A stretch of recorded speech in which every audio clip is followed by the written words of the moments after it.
Ciao ragazzi, voglio un piccere, sono Robertino da Capri. Vi aspetto in taverna ogni venerdì e sabato. La taverna Lascia che sia, dove la noia va via, è come se fosse a casa mia. A proposito, vediamo se zia Carmela ha prenotato il suo tavolo. Mo' chiama al telefono. Pronto, yeah? Sì, Carmela? No, sono la nipote di Din, zia sta là. Ma voi chi siete? Dì, sono Robertino. Passami a zia Carmela. Aspetta, portia, ci sta problema. Ma perché che è stato, Dì? Aspetta, sta venendo, ma da passa.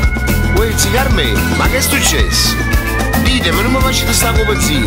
Che è stato? È successo che mi ha già picciato, la casa sei distrutto, è uscito che mi ha dato a metà la casa, non vale mettere che teneva bella stampata, non tengo che. Sì, ma non date retta a sti guai, non ci pensate più. Ha riaperto la taverna Lascia che sia.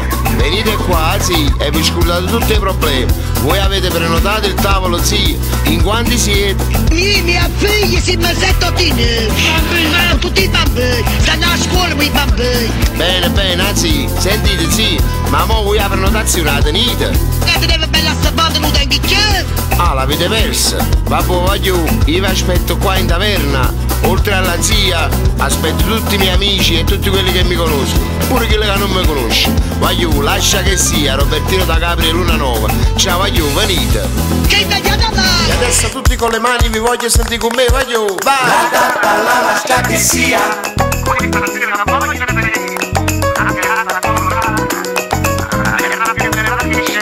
La festosa via d'uscita, caso c'erano cose pazze, anche tua suocera sta ballando. Troppo bello, voglio, e mo facciamo un bordello.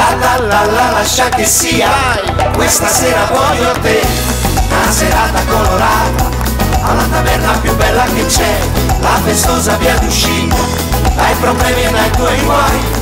Caso c'erano cose pazze e ai tuoi occhi non crederai, anche tua suocera sta ballando, solo corpo poteva fare. Lascia che sia.